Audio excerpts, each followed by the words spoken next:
They laughed at the fat girl at auction with no clothes. But then an Amish man did the unthinkable.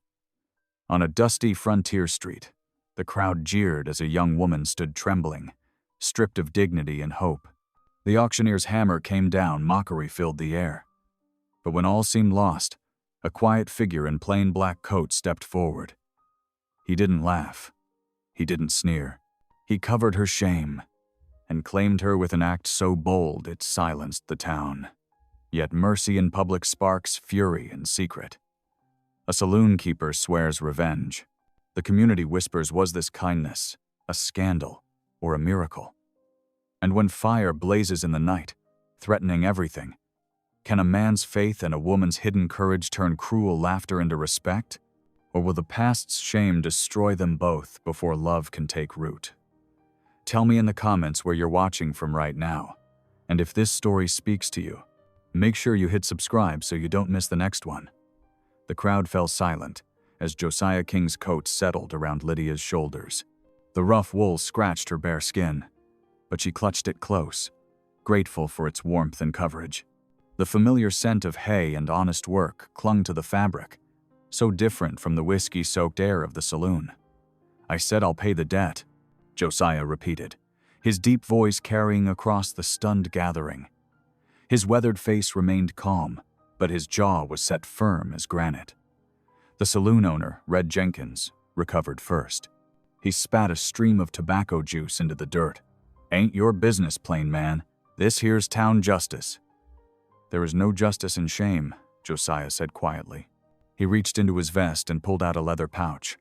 The coins inside clinked as he held it up. How much does she owe? Jenkins' eyes narrowed at the sound of money. $20 for damaged property and lost custom. He sneered at Lydia. She broke my best whiskey bottles, refusing to serve a paying customer. Proper. Lydia flinched at the memory of rough hands grabbing at her, of glass shattering as she'd pushed away. The blanket had slipped, but Josiah's coat wrapped her fully now. She drew it tighter, feeling safer than she had in years. Josiah counted out the coins deliberately, each one landing with a solid ping in Jenkins' palm. $20, counted true. He turned to face the crowd, his voice carrying clearly in the mountain air. Let all here witness. The debt is paid in full.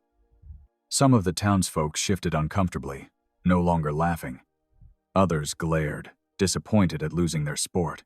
A few nodded with grudging respect at the Amish man's intervention. She ain't worth half that, someone called from the back. You're being took, plain man. Her worth is not yours to judge, Josiah replied evenly. He turned to Lydia and spoke softer, just for her. Can you walk, sister? Lydia's bare feet were scraped from being pushed onto the rough platform, but she nodded. Her legs trembled as she took a step forward. Without touching her, Josiah positioned himself to block the crowd's view, offering dignity along with protection. Careful, now, he murmured, as she descended the platform's crude steps. The ground is rocky here. A woman emerged from the crowd, Mrs. Peterson, the minister's wife, holding a pair of worn boots. Here, she said, not meeting Lydia's eyes. You'll need these. Shame colored her cheeks. She had stood silent during the mockery. Lydia accepted them with shaking hands. The leather was cracked but solid. She slipped them on, grateful to have something between her feet and the sharp mountain gravel. You'll regret this foolishness, Jenkins called after them. She's cursed, that one. Brings trouble wherever she goes. Josiah paused but didn't turn around. The only curse I see here is the hardness of men's hearts. His words fell like stones in still water. Several townsfolk looked away, unable to meet his steady gaze. He led Lydia toward the edge of town where his wagon waited. The horse, a sturdy brown mare, nickered softly as they approached. Lydia noticed a neat pile of lumber in the wagon bed. Josiah must have come to town for building supplies, not expecting to find himself in the middle of such ugliness. I have a homestead, half a day's ride from here, he said as he helped her climb onto the wagon seat. You'll have honest work and peace there, if you choose it. Or I can take you to the next town, give you a fresh start. Lydia's throat felt too tight to speak. She had prayed for deliverance, never truly believing it would come. Yet here was mercy, wrapped in a plain coat and offered without condition. She managed to whisper, "Why?" Josiah settled beside her on the seat, leaving proper space between them. He gathered the reins in his capable hands before answering. Because 20 years ago, someone showed mercy to a frightened boy who'd lost everything to fever. They gave him a chance to rebuild with dignity. He clicked softly to the horse. "We're all God's children, sister. Sometimes we just need reminding." The wagon creaked into motion, turning away from the town and its cruel laughter. Lydia watched the buildings grow smaller, still barely believing she was free of that place. The afternoon sun warmed her face as they headed into the high country, where Josiah's quiet homestead waited. Her heart still raced, but now, with something that felt like hope. The crowd's jeers faded into uncertain murmurs as Josiah counted the coins into Jenkins's waiting palm. The saloon owner's fingers closed around the money with a greedy snap, but Josiah paid him no further mind. His attention had already turned to Lydia, who stood trembling beside him, her gaze fixed on her borrowed boots. "This way," he said softly, gesturing toward the street without touching her. He positioned himself between her and the dispersing crowd, his tall frame blocking their curious stares. A wagon waited at the hitching post, its bed loaded with fresh-cut lumber. The brown mare stamped a hoof as they approached, sending small puffs of dust into the cooling air. Lydia hesitated at the wagon's side, painfully aware of how the wooden step would creak under her weight. Josiah moved with quiet efficiency, offering his hand for balance while keeping a respectful distance. "Take care," he murmured. The steps worn smooth. Lydia gripped the wagon seat with trembling fingers and pulled herself up, trying to make herself as small as possible, an impossible task that brought fresh heat to her cheeks. The wooden bench creaked as she settled, and she hunched deeper into Josiah's coat. He climbed up beside her, with practiced ease, leaving a proper space between them. The reins settled in his work-roughened hands as he clicked softly to the mare. The wagon jerked forward, wooden wheels grinding against the packed dirt of the main street. They passed the general store, the smithy, the telegraph office. Each building seemed to watch their departure with judging eyes. Lydia kept her head bowed, unable to meet the gazes of townspeople who had laughed at her shame mere minutes ago. The road curved away from town, trading packed dirt for rocky terrain. Tall spruce and pine trees lined their path, their branches reaching toward each other overhead like clasped hands. The cruel laughter of the crowd grew fainter with each turn of the wheels, replaced by the steady creak of harness leather and the mare's rhythmic breathing. Lydia's fingers worried at the edges of Josiah's coat. The wool was warm, sturdy, nothing like the thin cotton dresses she'd worn at the saloon. But its very quality made her more aware of her unworthiness. She drew a shaky breath. "You must have taken me for mockery, too," she whispered, her voice barely audible above the wagon's creaking. "I ain't. I'm not what most folks would want to help." Josiah was quiet for several moments, guiding the mare around a particularly rocky stretch of road. When he spoke, his voice carried the same gentle steadiness it had shown in town. "I do not mock God's creation," he said simply. "Each soul has worth in his eyes." The mountain air grew sharper as dusk approached, carrying the scent of pine and approaching night. Lydia shivered, though whether from cold or emotion she couldn't say. Without comment, Josiah reached beneath the wagon seat and pulled out a thick woolen blanket. He handed it to her carefully, making no mention of how she startled at the movement. "The nights grow cool early up here," he explained, his eyes on the road ahead. Lydia spread the blanket across her lap, adding its warmth to his coat. They continued in silence as shadows lengthened across their path. The mare's hoofbeats kept steady time, accompanied by the creak of leather and the occasional call of an evening bird. The quiet should have made her nervous silence in the saloon usually meant trouble brewing. But there was something peaceful in this stillness, something that allowed her rigid shoulders to slowly relax. She found herself breathing easier, though she still couldn't quite believe she was free of that place. As they rounded a bend in the road, a warm glow appeared through the trees ahead. A lamp burned in a window, its light spilling onto a neat homestead carved from the wilderness. A solid cabin stood beside a small barn, with split-rail fences marking out corrals and garden plots. Everything spoke of careful work and patient tending. The sight of that lamplight stirred something in Lydia's chest, a feeling so foreign she almost didn't recognize it. Hope, she realized with a start. For the first time in years, she felt hope. The mare slowed to a stop before the cabin's front step.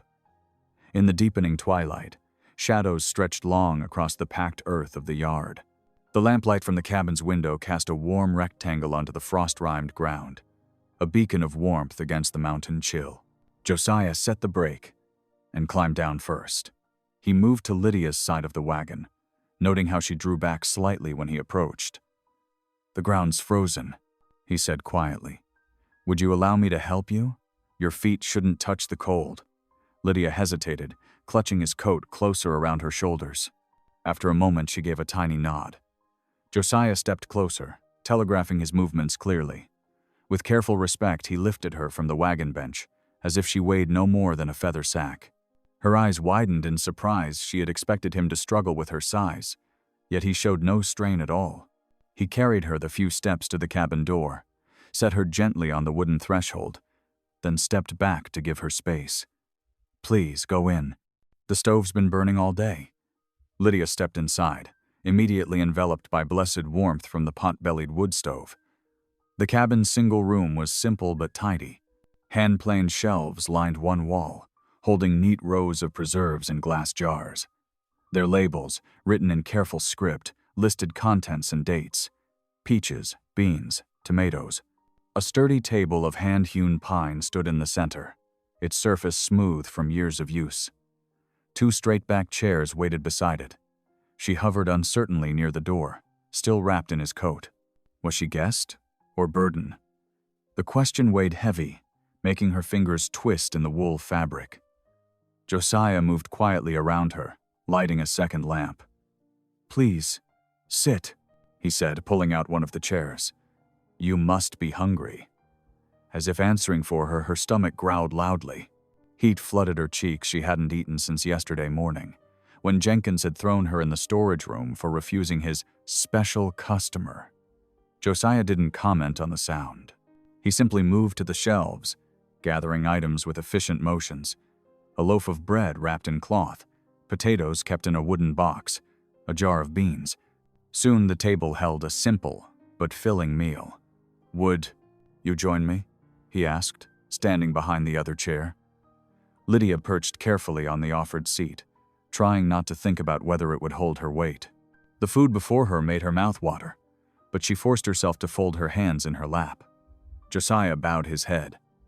"Lord, we thank thee for this food, and for the woman brought into my care. Guide my actions to serve thy will. Amen."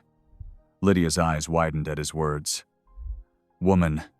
Not property, not burden, but woman. How long had it been since anyone had spoken of her with such simple dignity? "Please," Josiah said, "eat your fill." She reached for a slice of bread with trembling fingers. The first bite nearly undid her. The bread was fresh, still soft, nothing like the stale crusts she was used to. She made herself eat slowly, taking small bites, though her empty stomach begged for more. Each time she glanced up, Josiah's eyes were on his own plate, allowing her to eat without scrutiny. When the meal was done, she rose automatically to gather the tin plates. "I can wash these," she offered, her voice barely above a whisper. "Thank you," Josiah said, as if it were the most natural thing in the world to accept help from someone like her. He showed her where he kept washing supplies, then stepped away to bank the stove for the night. While she washed, he arranged quilts in the far corner of the room, well away from his own bed near the stove. "You can rest here," he said, indicating the makeshift bed. "I'll be working in the barn for a while yet." He took his coat from her shoulders with gentle hands, replacing it immediately with a thick quilt. Then he stepped outside, closing the door firmly behind him. Lydia stood alone in the warm cabin, wrapped in soft quilts that smelled of sunshine and cedar. The lamplight cast her shadow on the wall, a large shadow, yes, but somehow less monstrous than it had seemed this morning. Her belly was full, her feet were warm. No one was laughing at her or calling her names. She sank onto the quilts, pulling them close around her. Sleep tugged at her, but uncertainty kept her eyes open. She felt safer than she had in years, yet more unsure than ever. What would tomorrow bring? What did this strange, quiet man expect of her? The questions swirled as her eyes grew heavy. The last thing she saw before sleep claimed her was the steady glow of the banked stove, keeping watch in the darkness like a faithful guardian. Dawn painted the mountain sky in gentle strokes of pink and gold. Josiah stood in the yard, adjusting the heavy leather harness on his team of horses. The morning air bit cold, his breath forming clouds in front of him as he worked. Inside the cabin, Lydia woke to the sounds of movement. She found clean, plain clothes folded beside her quilts, a long dress and shawl, clearly borrowed from somewhere. Though large, they fit her better than anything she had worn in years. Her hands smoothed the fabric reverently. Through the window, she watched Josiah hook chains to several fallen logs. His movements were sure and practiced, no motion wasted. The horses stood patient, their flanks steaming in the cold. A flutter of movement caught her eye. Near the barn, chickens pecked and scratched in their yard. A tin pail sat by their gate, half filled with feed. Lydia stepped outside, wrapping the shawl tight against the morning chill. "Would you like to feed them?" Josiah asked, pausing in his work. "They're gentle birds." Lydia nodded, approaching the chicken yard carefully. She scooped feed from the pail, scattering it in wide arcs like her mother had taught her long ago. The hens clucked and bustled around her feet, showing no fear.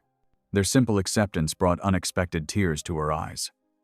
"The nesting boxes are in the coop," Josiah said. "Feel free to gather eggs if you'd like." She found 6 warm eggs nestled in clean straw. Such a peaceful task, so different from the harsh demands of the saloon.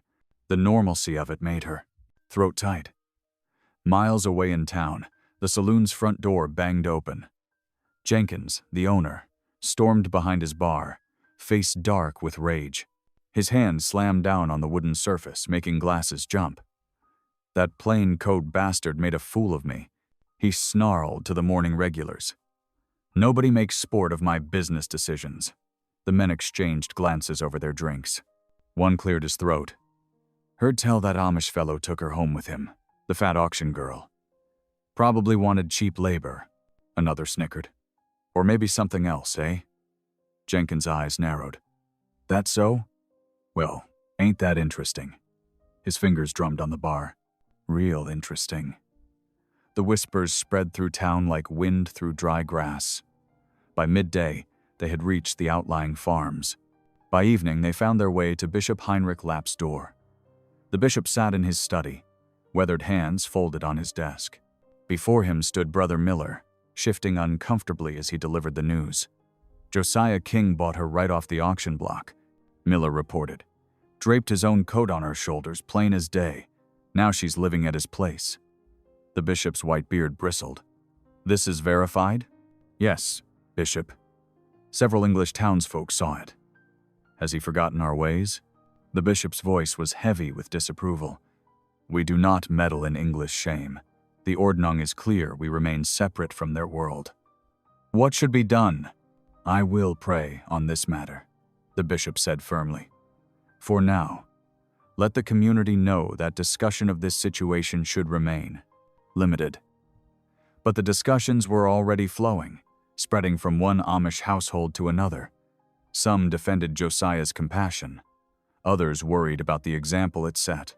All wondered what the bishop would decide. Back at the cabin, evening settled soft and blue over the mountains. The day's work was done wood-stacked, animals fed, eggs stored carefully away. Lydia sat in one of the straight-backed chairs, darning a sock by lamplight. The peaceful routine felt like a dream she might wake from at any moment. Josiah sat at the table with his Bible open before him. His deep voice filled the cabin as he read, "Love your enemies, bless them that curse you, do good to them that hate you, and pray for them which despitefully use you and persecute you." The words hung in the air. Lydia's hands stilled on her mending. "Why did you do it?" she asked suddenly, surprising herself. Why risk your good name for someone like me? Josiah was quiet for a long moment, considering her question. When he spoke, his voice was gentle but firm.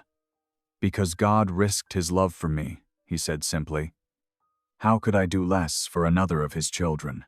Later that night, Lydia lay awake on her quilts, listening to the cabin's settling sounds. Josiah's kindness wrapped around her like a warm blanket, but fear crept in at the edges. She had heard the whispers when he took her to the barn to learn the evening milking, had seen the way his nearest neighbor had turned away when passing on the road. Her presence was already causing trouble. How long before that trouble grew too great? How long before he regretted his mercy? She rolled onto her side, pulling the quilts closer. Outside, an owl called softly in the darkness. Inside her heart, gratitude and fear fought their quiet battle as the night drew on. The mountain morning dawned crisp and clear 2 days after Lydia's arrival. Josiah found her already awake, hovering uncertainly by the wood stove. He smiled, gesturing toward the barn. Time for morning milking, he said. Would you like to learn? Lydia nodded, following him out into the pale light. The cow, a gentle brown Jersey, stood placidly in her stall. Josiah demonstrated the rhythm hands working in steady pulls, streams of warm milk hitting the tin bucket with a musical ping. Here, he said, shifting over. Try. Lydia's fingers trembled as she reached for the udder. Her first attempts brought only a few drops. She bit her lip, cheeks flushing with embarrassment. Patience, Josiah encouraged. Let your hands learn the feel of it. His voice held no mockery, only calm instruction. Gradually, she found the right motion. The milk began flowing more steadily, and a small smile touched her lips. Later that morning, Josiah noticed a loose barn door hinge. He gathered tools and showed Lydia how to hold the heavy door steady while he worked the screws. Her strength made the task easier than expected where others might have struggled. She kept the door firmly in place. Well done, he said simply when they finished. The praise, though quiet, made her stand straighter. In the kitchen, Josiah taught her to knead bread dough. Her large hands proved gentle with the soft mass, turning and folding it with growing confidence. The familiar scent of yeast filled the cabin as the loaves rose. My mother taught me this recipe, Josiah explained, demonstrating how to test if the dough had risen enough. The secret is in the patience, letting it take the time it needs. Through the week, Lydia's presence transformed the cabin. Fresh, baked bread appeared daily on the table. Quilts were shaken and aired in the mountain sunshine. The hearth stayed neatly swept, with wood stacked just so beside it. Even the window glass gleamed, wiped clean of dust. One evening, as they finished their supper of beans and cornbread, Josiah noticed Lydia's careful attention to every detail, the swept floor, the tidily stacked dishes, the orderly shelves. Thank you, he said simply. The house has not felt this much like home in a long while. Lydia's cheeks flushed pink at his words. She stared down at her hands, twisting her apron. I've never, she whispered, then paused. No one has ever called me useful before. Josiah set down his cup, regarding her thoughtfully. Usefulness is good, he said carefully. But it is not what gives you worth. You are worthy because God made you, just as you are. The words hung in the air between them, weighty with truth. Lydia's eyes glistened in the lamplight. After the dishes were done, Josiah settled in his chair by the fire. He took out a piece of pine wood and began whittling, his knife making soft scraping sounds against the grain. His deep voice lifted in a hymn, Amazing Grace, the melody low and comforting in the quiet room. Lydia sat with her mending, letting the peaceful sounds wash over her. The familiar hymn brought memories of church services long ago, before her parents' deaths. For the first time in years, those memories held more comfort than pain. A knock at the door startled them both. Sarah Miller stood on the porch, a covered basket in her hands. Her plain dress and white cap marked her as one of the Amish community's widows. I brought preserves, she said stiffly, barely glancing at Lydia. The bishop asked me to check that all was proper. Here. Her eyes swept the cabin, lingering on Lydia's borrowed dress, the single room with its 2 sleeping areas. Her lips pressed into a thin line. "Much obliged, Sarah," Josiah said evenly. "Would you like to stay for tea?" "No," she replied curtly. "I must be going. I've seen enough." The door closed behind her with finality. Lydia's shoulders slumped, the peaceful evening shattered. She recognized the judgment in Sarah's eyes. It was all too familiar. "Don't let it trouble you," Josiah said quietly, returning to his whittling. But Lydia could feel it, the weight of disapproval gathering like storm clouds. She had brought it here, to this peaceful place, to this kind man who had saved her. The knife scraped steadily against wood as Josiah worked. Slowly, deliberately, a small bird began taking shape in his hands. Outside, crickets began their evening song as purple dusk settled over the mountains. Sunday morning arrived, with a pale golden light filtering through the cabin windows. Lydia's hands shook slightly as she pinned her borrowed dress, one of Sarah Miller's old ones that had been delivered, wordlessly, to their doorstep yesterday. Josiah hitched the horses to the wagon with practiced motions, checking each strap with care. He helped Lydia up onto the wooden seat, her weight making the springs creak. The sound made her wince, but Josiah acted as if he hadn't noticed. The wagon wheels turned steadily along the dirt road, carrying them toward the large barn that served as the Amish meeting house. Other buggies and wagons were already gathered, their horses stamping in the cool morning air. As Josiah helped Lydia down, the quiet murmur of conversation died away. Eyes turned toward them, some curious, others sharp with judgment. Women in plain dresses and white caps gathered in small clusters, their whispers following Lydia like autumn leaves skittering across the ground. "The auction girl?" one voice carried clearly. What was Josiah thinking? Lydia kept her eyes fixed on the barn's wooden floor as they entered. She could feel the stairs pressing against her like physical weight. Josiah walked beside her, his presence steady and calm. Before they could find seats, Bishop Heinrich Lapp approached them. His white beard caught the morning light streaming through the barn's high windows. His eyes, though not unkind, held gravity. "Josiah," he said quietly, "a word, if you please." Josiah touched Lydia's arm gently. "Find a place to sit," he murmured. "I'll return shortly." Lydia watched as the 2 men stepped outside. Through the partly open barn door, she could see them standing in serious conversation. The bishop's gestures were measured but firm. She found an empty bench near the back, trying to make herself smaller despite knowing it was impossible. The women's whispers grew clearer as more people filed in around her. "Bringing shame right into our midst," one woman said. "And living under his roof unmarried," another added. "It's not right." "The English already mock our ways," a third voice joined in. "Now this." Lydia's cheeks burned. She kept her hands folded tightly in her lap, focusing on the simple hymn being sung at the front of the room. Josiah returned just as the service began, sliding quietly onto the bench beside her. The meeting passed in a blur of German prayers and English sermons.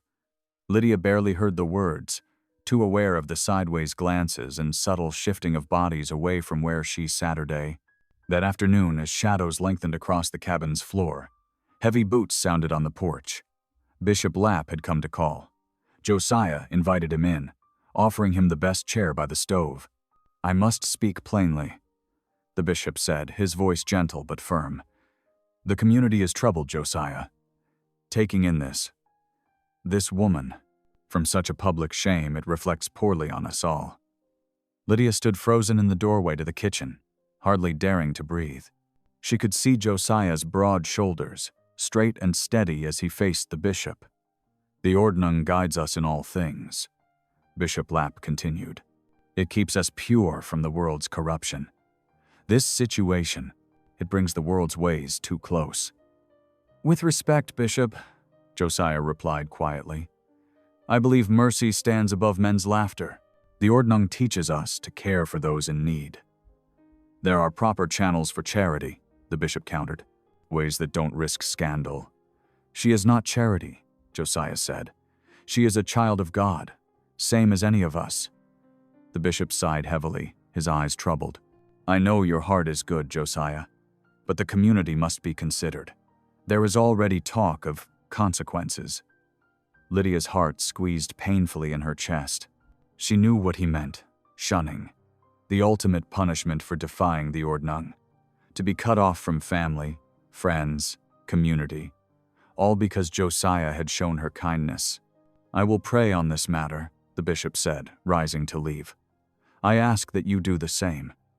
After he left, silence filled the cabin. Josiah remained seated, his Bible open on his lap. Lydia retreated to her corner, her mind churning with fears and decisions. That night, she lay on her quilts, listening to Josiah's steady breathing from his curtained-off sleeping area. The moon cast silver light through the window, making patterns on the floor. Every creak of the cabin's timbers, every whisper of wind, seemed to echo the women's harsh whispers, the bishop's warnings. Josiah had saved her from public shame, offered her safety and dignity. Now his own place in the community hung by a thread because of her. She couldn't bear the thought of him being shunned, cut off from everything he held dear. Tears slid silently down her cheeks as she came to her decision. She would have to leave, slip away in the night. Better to break her own heart than to destroy Josiah's life. She lay awake, waiting for dawn, each moment an agony of knowing what she must do. The pale light of dawn crept through the cabin windows, casting long shadows across the wooden floor. Lydia rose from her quilts, moving with careful quietness. Her heart pounded so hard she feared it might wake Josiah, but his steady breathing continued behind the curtain that divided the cabin. She folded the simple brown dress he had given her, wrapping it in a small bundle with trembling hands. In the kitchen, she took 2 pieces of bread and wrapped them in a clean cloth, tucking them into her pocket. Each small sound the rustle of fabric. Her soft footsteps seemed to echo in the silent cabin. Pausing at the door, Lydia looked back. The cabin's warmth wrapped around her like an embrace she didn't deserve. The neat shelves of preserves, the swept hearth, the stack of clean dishes all spoke of a life she had dared to imagine might be hers. But the bishop's words echoed in her mind, sharp as winter wind. Consequences, scandal, shame. She slipped outside into the frost. Covered morning. The sun had barely lifted above the mountain peaks, painting the sky in streaks of pink and gold. Her feet crunched on frozen grass as she hurried toward the road, each step taking her further from the only place she'd felt safe in years. Behind her, the sharp sound of an axe splitting wood rang out. Lydia's heart jumped. Josiah was already up, starting his morning chores. She quickened her pace, fighting back tears. She had to get far enough away before he noticed she was gone. But soon she heard the familiar creak of wagon wheels and the steady clip of hooves. Josiah had seen her missing and followed. Lydia's legs felt heavy as lead, but she kept walking, shoulders hunched against what was coming. "Lydia." His voice carried clearly in the morning air, gentle but firm. She stopped, frozen in place, unable to turn and face him. The wagon creaked to a halt. She heard his boots hit the ground, then his steady footsteps approaching. "I cannot stay," she whispered, her voice thick with unshed tears. "I will not be the ruin of your life. The community, they will shun you because of me."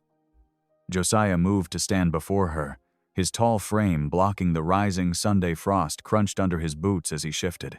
When she dared to glance up, his face held the same steady kindness that had first given her hope on that terrible day at the auction. "You are not my ruin, Lydia May," he said softly. "You are my gift from God," an answered prayer. The gentleness in his voice broke something inside her. Tears spilled down her cheeks as she shook her head. "How can you say that? You heard them all, the whispers, the judgment, the bishop himself." "I hear God's voice clearer than theirs," Josiah interrupted, his tone firm but tender. "You are not my shame. Never think that." A sob escaped her throat. Lydia's legs gave way, and she found herself weeping against Josiah's chest, her tears soaking into his plain black coat. His arms came around her, strong and steady as the mountains that surrounded them. He held her, while she cried out years of hurt and shame, never shifting or showing impatience. When her tears finally slowed, Josiah spoke again, his voice rumbling in his chest under her ear. "Come home, Lydia. The path ahead may not be easy, but we will walk it together." She nodded, unable to speak. Josiah kept one arm around her shoulders as they walked back toward the wagon. The horses stood patient in their harness, their breath making clouds in the cold air. He helped her up onto the wagon seat, then climbed up beside her. The wagon creaked and swayed as they made their way back to the cabin. Lydia sat close to Josiah's side, drawing strength from his solid presence. The bundle with her dress still lay in her lap, but now it felt like a reminder of belonging rather than escape. That evening, they sat together at the simple wooden table. The cabin was quiet, except for the clink of spoons against bowls and the occasional pop from the wood stove. But it was a different kind of quiet than before. Peaceful rather than fearful. Lydia felt anchored, as if invisible ropes had finally tethered her heart to solid ground. As she cleared away the supper dishes, Lydia realized that for the first time since she could remember, she wasn't planning an escape. Whatever judgment tomorrow might bring, whatever whispers might follow them, she knew where she belonged. Here, in this cabin, with this quiet man who saw her worth when no one else had bothered to look. The evening settled over the mountain homestead like a soft blanket. Lydia had just finished drying the last dish when Josiah appeared in the doorway, a gentle smile on his weathered face. "Would you join me outside?" he asked, holding up a thick wool shawl. "There's something I'd like to show you." Lydia hesitated for just a moment before nodding. She let him drape the shawl around her shoulders, the warmth of his hands lingering briefly. The cabin door creaked as they stepped out into the crisp mountain air. The sky above stretched endless and dark, scattered with more stars than Lydia had ever seen. They sparkled like diamonds spilled across black velvet, taking her breath away. The mountains rose around them, massive shadows against the starlit sky. "I've never seen so many stars," she whispered, pulling the shawl tighter against the biting cold. Josiah stood close beside her, his presence warm and steady. "My father taught me their patterns when I was just a boy," he said, his voice soft with memory. He lifted his arm, pointing to a cluster of bright stars overhead. "See there? Those 4 stars make the Big Dipper. Pa always said it was God's ladle, serving up grace to his children." Lydia followed his gesture, trying to see the pattern. Her hand, seeking warmth or perhaps something more, found his. His large fingers closed around hers naturally, as if they'd done this 100 times before. "And there," he continued, using their joined hands to trace the sky, "those 3 bright stars make Orion's belt. The hunter watches over us through the winter nights." The cold air nipped at their faces, but Lydia barely noticed. She was lost in the wonder of the moment, the vast sky, the strong hand holding hers, the gentle voice teaching her to see beauty in the darkness. "I've never known peace like this," she confessed softly, the words carried away on her frosted breath. "Sometimes I fear I'll wake and find it was all a dream." Josiah turned to face her, his expression serious in the starlight. "God's creation is no accident, Lydia May. Not the stars above, not the mountains around us, and certainly not you." His voice carried the weight of absolute conviction. Every soul he made has purpose and worth, no matter what men might say. Tears welled in Lydia's eyes, freezing on her cheeks in the cold air. Josiah reached up with his free hand and gently brushed them away. "I would not trade you for the approval of all men," he declared, the words ringing with quiet certainty in the still, night air. Something shifted in Lydia's heart at those words, like ice breaking up in spring. All her life, she'd believed herself unworthy of kindness, of respect, of love. But standing here under the vast canopy of stars, her hand warm in Josiah's, she felt that belief beginning to crack and fall away. For the first time, she could imagine herself as God might see her, not worthless, not shameful, but precious, created with purpose, just as Josiah said. More tears flowed, But these were different, healing rather than hurting. They stood together in comfortable silence, watching their breath cloud in the cold air, hands still joined. The stars wheeled slowly overhead, and Lydia felt anchored to this moment, to this place, to this man who saw worth in her when she couldn't see it herself. When the cold finally began to seep through their warm clothes, Josiah gently tugged her hand. "Let's go in before you catch your death out here." They turned back toward the cabin, where lamplight glowed warmly through the windows. The fire inside cast dancing shadows on the walls, welcoming them back to its warmth. Neither noticed the dark figure standing among the trees at the edge of the clearing. The saloon owner, his face twisted with malice as he watched the scene unfold, his mind already working out plans for revenge. But inside the cabin, Lydia and Josiah found their places by the fire, peaceful in each other's company. The evening's stargazing had changed something between them, deepened their connection in a way that needed no words. For the first time in her life, Lydia truly believed she might be worthy of love, not despite who she was, but because of it. The fire crackled softly in the stove, and outside, the stars continued their ancient dance across the heavens, bearing witness to this quiet transformation of two hearts beneath their eternal light. The mountain night had settled deep and quiet when the first sounds of trouble pierced the darkness. A horse's frantic neighing cut through Lydia's sleep, followed by another, more desperate cry. She sat up on her quilts, heart suddenly racing. Through the cabin's small window, an orange glow flickered against the black sky. "Josiah!" she called out, her voice trembling. "Fire!" The acrid smell of smoke was already seeping under the door. Josiah burst from his room, pulling on his coat. He grabbed the heavy axe that leaned by the door, his face grim in the strange light. "The barn," he said, yanking the door open. Heat and smoke rolled in. "Stay here." But Lydia was already reaching for her shawl. She couldn't let him face this alone. The night air hit her like a slap as she followed him out, and the sight before her stole her breath away. The barn was engulfed in flames. Fire licked up the wooden walls, reaching toward the star-filled sky with hungry fingers. The heat pressed against them like a living thing. Inside, they could hear the terrified sounds of trapped animals, the stomping of hooves, desperate whinnies, the frightened lowing of the milk cow. Josiah raced toward the barn door, axe raised. The metal latch had been tampered with, stuck fast. He swung the axe, splintering wood. Another powerful blow, and the door burst open. Smoke billowed out as Josiah plunged inside. "This way," he shouted, emerging with the cow's lead rope. The animal bolted past him into the night. Two horses followed, their eyes wild with fear. But the young colt, barely weaned, remained inside. Its terrified whinnies pierced Lydia's heart. Without thinking, she rushed forward, ducking under Josiah's reaching arm. "Lydia, no!" The smoke inside the barn was thick and choking. Lydia pulled her shawl over her nose, squinting through the haze. Flames crawled up the walls, eating through the hay stored in the loft. The heat was unbearable. She could hear the colt's frightened cries from the back stall. "Easy, little one," she called between coughs. The colt was pressed against the far wide wall, trembling. Lydia approached slowly, speaking soft words through the smoke. Her lungs burned, her eyes streamed tears. But she kept moving forward, hand outstretched. Above them, the roof timbers groaned.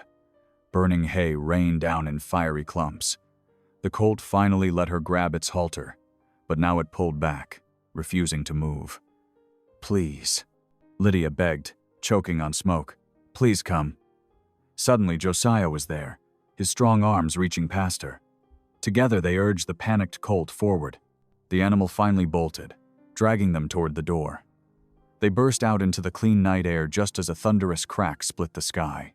The barn's roof collapsed inward, sending a fountain of sparks toward the stars. Josiah pulled Lydia away from the heat, both of them coughing and gasping. By now, lights were appearing in the darkness as neighbors arrived. Wagons rattled up the road, bringing men with buckets and shovels. But it was too late for the barn. They could only work to keep the flames from spreading to the nearby trees. Lydia sank to her knees in the cold grass, watching Josiah's livelihood burn. Her throat felt raw from smoke, but the pain in her heart was worse. She could hear the whispers starting among the gathered neighbors. "That auction girl brought trouble here," someone muttered.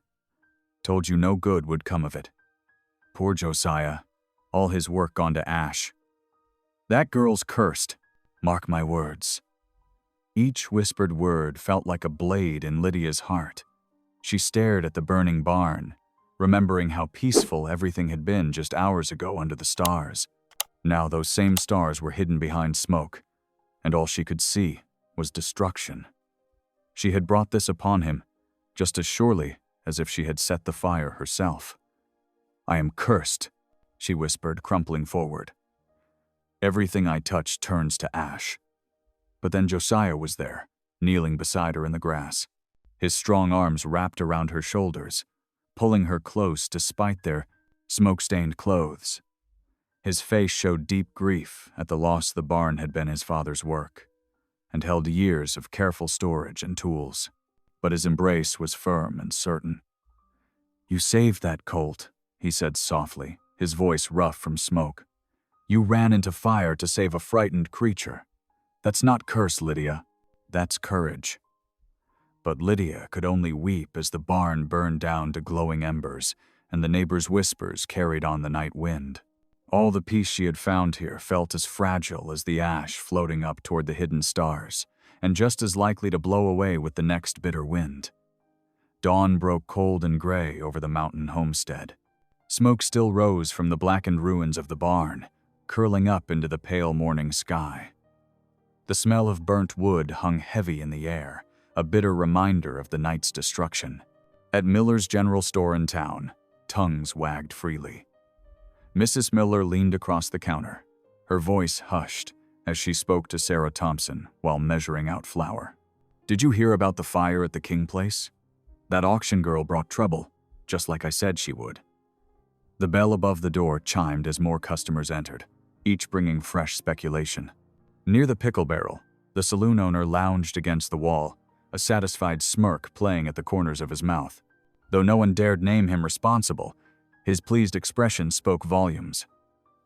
"Serves that high-minded Amish right," he muttered to no one in particular, examining his fingernails, thinking he could just ride in and upset the natural order of things. Back at the homestead, a steady stream of Amish neighbors arrived throughout the morning. Some came with genuine concern, carrying baskets of food and offers of help. Others barely concealed their judgment behind tight-lipped expressions. Brother Yoder shook his head as he surveyed the ruins. "It will take months to rebuild, Josiah. Perhaps this is a sign to reconsider your situation." Lydia worked quietly in the kitchen, trying to make herself useful while avoiding the stairs. She could feel their eyes on her through the window as she washed dishes, could sense their whispered conversations, even when she couldn't hear the words. Sarah Miller arrived just before noon, her black widow's dress immaculate despite the dusty road. She carried a small loaf of bread, but her expression was anything but charitable as she approached Josiah near the well. "I brought what comfort I could," she said, loud enough for all to hear. Though perhaps comfort is not what is needed here, but correction. Her eyes cut toward the kitchen window, where Lydia's shape could be seen moving about. "God punishes folly, Josiah. It is not too late to see wisdom." Lydia's hands trembled on the dish she was drying. The ceramic slipped from her grasp, shattering on the floor. Tears spilled down her cheeks as she knelt to gather the broken pieces, but Sarah's words had already done their damage. The day dragged on endlessly. As the sun began to set, casting long shadows across the scorched earth, Lydia slipped out of the cabin. Her feet carried her to the remains of the barn. The ashes were still warm beneath her knees as she sank down, her head bowed in prayer. "Please, Lord," she whispered, her voice breaking, "if I am truly cursed, take me away from here. Don't let my presence destroy everything Josiah has built. He deserves better than ruin." Her tears fell into the ashes, leaving dark spots in the gray dust. She didn't hear Josiah's approach until his boots appeared beside her. Without a word, he knelt in the ashes next to her, heedless of his clean trousers. His large hand came to rest on her shoulder, warm and steady. "You are no curse, Lydia," he said softly, his voice as firm as mountain stone. "You are the answer to my prayers." She turned to look at him, her face streaked with tears and ash. "How can you say that? Look around you. Your barn is gone. Your neighbors whisper against you. The bishop questions your judgment. All because of me." "No," Josiah replied. "Because of hatred and fear in men's hearts. Not because of you." His hand tightened gently on her shoulder.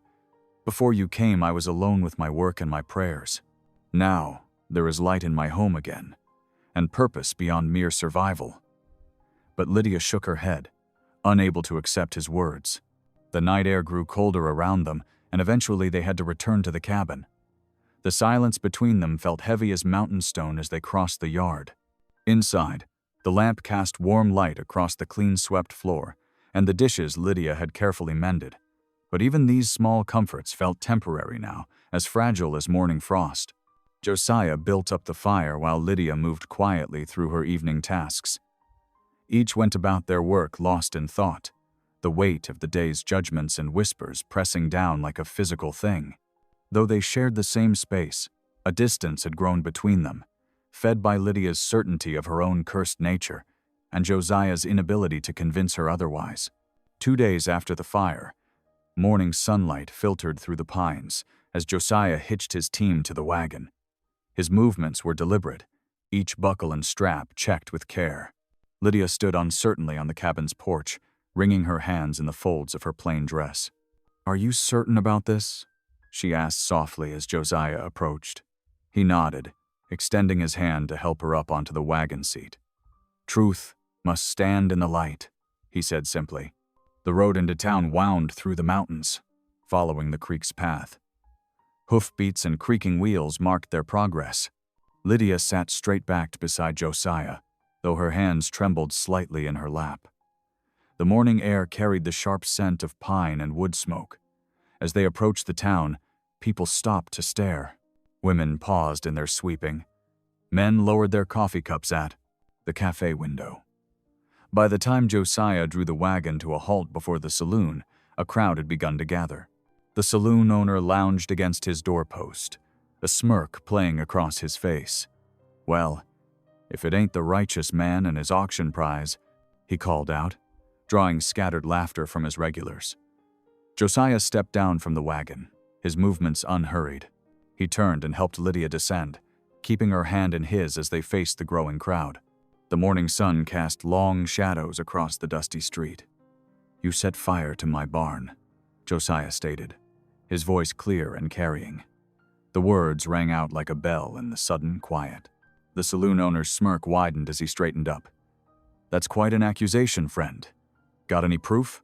He made a show of examining his fingernails. "Barns catch fire all the time. Acts of God, you might say." More townspeople gathered, drawn by the confrontation.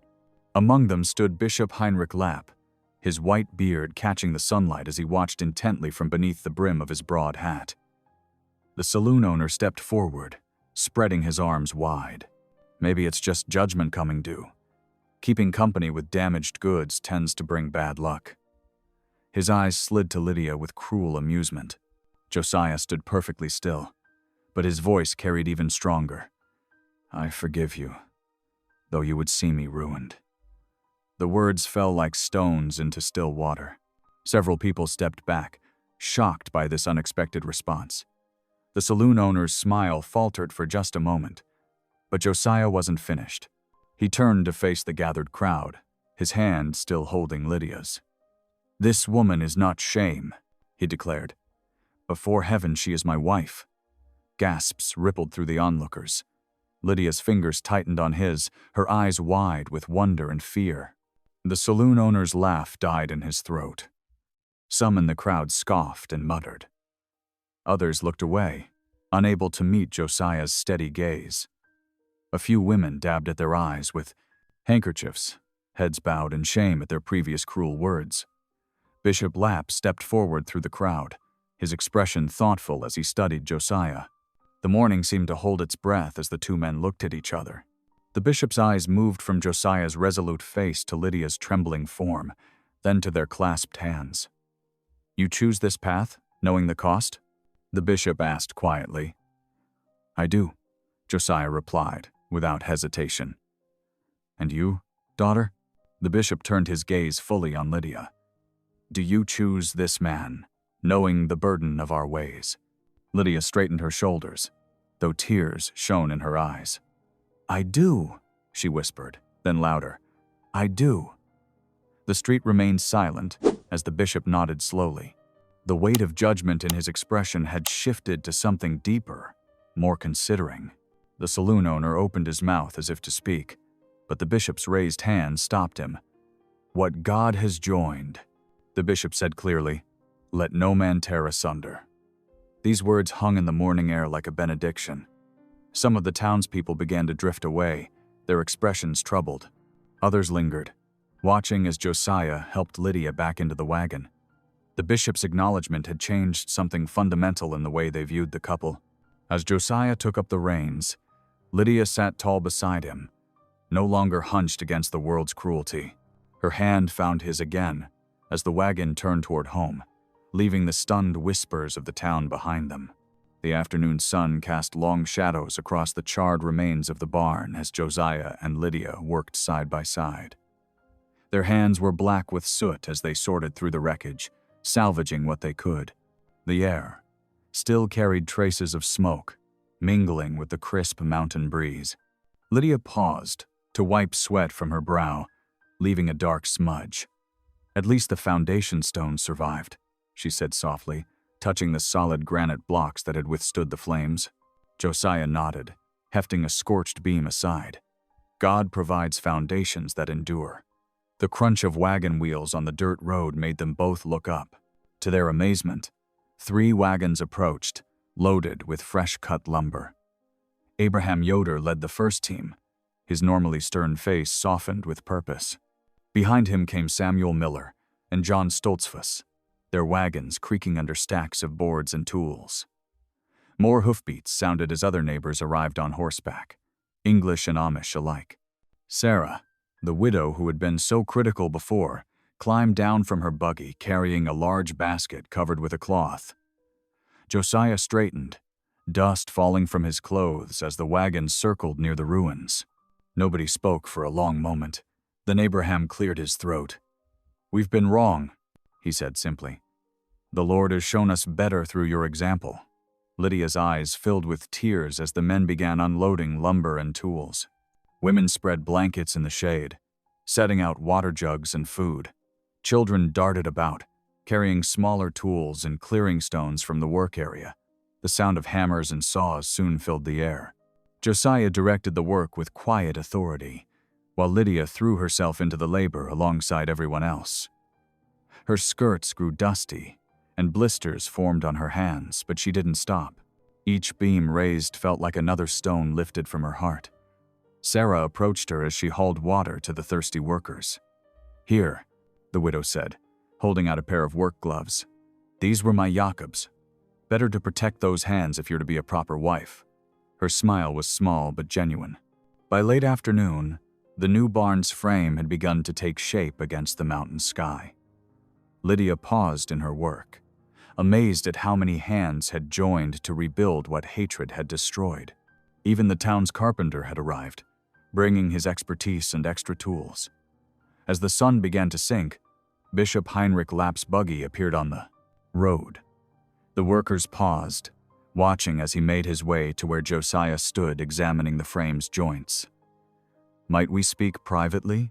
the bishop asked, gesturing toward the shade of a tall pine. Lydia's heart caught as she watched them walk away. She busied herself gathering kindling for the cooking fire, but stayed within earshot, her hands trembling slightly. The bishop's deep voice carried clearly in the evening air. "I have prayed much over this matter," he said, "and I am reminded that mercy is greater than Ordnung. The community's rules are meant to protect, not to prevent God's work." He paused, studying Josiah's face. "I will not stand against your union."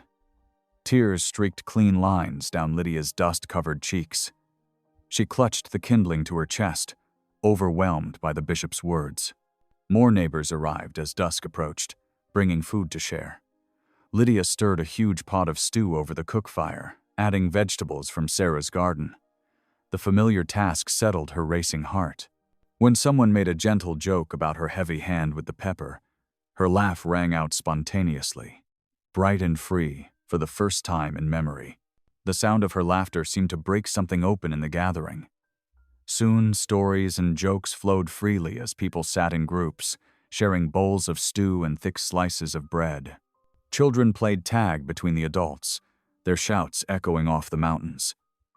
Firelight flickered across faces that had once turned away in judgment, but now showed warmth and acceptance. The English carpenter sat discussing joints and beams with Abraham Yoder as if they'd been friends for years. Sarah taught two young girls how to wrap biscuit dough in cloth for baking, while their mothers looked on with approval. Josiah found Lydia by the cook fire, slipping his hand into hers. "See how God works?" he asked softly. She nodded, unable to speak past the lump in her throat. All around them, the homestead hummed with fellowship and purpose. The new barn frame rose strong against the darkening sky. Not just a building anymore, but a symbol of restoration. The bishop's wife approached, carrying a quilt wrapped in brown paper. "For your marriage bed," she said simply, pressing it into Lydia's hands. "Every new bride should have one." Her eyes were kind as she added, "Welcome to our family, daughter." 1 week after the barn raising, autumn sunlight streamed through the trees as people gathered in front of Josiah's cabin. Fresh swept dirt and scattered pine needles made a natural chapel beneath the Colorado sky. Simple benches held Amish families in their Sunday best, while a few townsfolk stood respectfully at the edges. Bishop Heinrich Lapp stood before them all, his white beard gleaming in the morning light. Behind him, the new barn rose proud and strong, its fresh timber still fragrant with pine sap. Lydia emerged from the cabin wearing a dress of deep blue cotton sewn by the community women. Her hands trembled as she walked toward Josiah, who waited in his best black coat. His eyes never left her face. The bishop spoke briefly about God's love and mercy, but then stepped aside. This was not to be a typical ceremony. Josiah had asked to speak his own words. Taking Lydia's work-roughened hands in his, Josiah's steady voice carried across the hushed gathering. "Before God and these witnesses, I take thee as my wife, not because others say I should, but because my heart knows no other path." His thumbs brushed her fingers gently. "I promise to cherish what others scorned, to protect what God has blessed, and to love thee until my last breath." Tears spilled down Lydia's cheeks as she answered, her voice growing stronger with each word. "I promise to stand beside thee, in joy and sorrow, to work these fields together, and to love thee with the whole heart God has healed." Her eyes shone with certainty that had replaced all shame. A hymn rose from the gathering, voices blending in ancient German, words of blessing. Even those who didn't know the language hummed along, heads bowed in respect. Sarah Miller stood at the back, her face working with emotion, before quietly slipping away down the mountain path. As the sun began to set, Josiah and Lydia sat together at their table, sharing their first meal as husband and wife. The firelight danced across tin plates filled with fresh bread and stew. Through the window, they could see the young colt Lydia had saved from the fire, grazing peacefully in the autumn evening. Its presence reminded them both of her courage that night, and how love could rise from ashes. "God is good," Josiah said simply, reaching for her hand across the table. Lydia's fingers twined with his, strong and sure. "Yes," she answered, "he is." The mountain snow melted into streams as winter yielded to spring's gentle touch. Outside Josiah and Lydia's cabin, tender green shoots pushed through dark soil in neat garden rows. Lydia knelt among them, her strong hands working the earth with care. The sun warmed her shoulders as she tended to young pea vines and sprouting carrots. Her cheeks, once hollow with worry, now glowed with health and purpose. Each morning she walked the property with steady steps, checking on seedlings and gathering eggs. The chickens knew her voice now, clucking eagerly when she approached with feed. The new barn stood proud against the blue Colorado sky, its sturdy beams and fresh planks a testament to community healing. Inside, Josiah sat on a wooden stool, working at leather harness straps with practiced hands. Through the wide barn door, he could hear Lydia humming as she swept the cabin's porch. The melody, sweet and clear, drifted on the spring breeze. As evening approached, wagon wheels creaked up the mountain path. Neighbors arrived bearing dishes and warm greetings for the monthly fellowship gathering.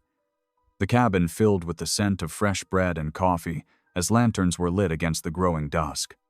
After the meal, when plates were cleared and children settled, Lydia rose from her chair. Her fingers twisted briefly in her apron, but her spine was straight as she faced the room. Josiah watched with quiet pride as she opened her mouth to sing.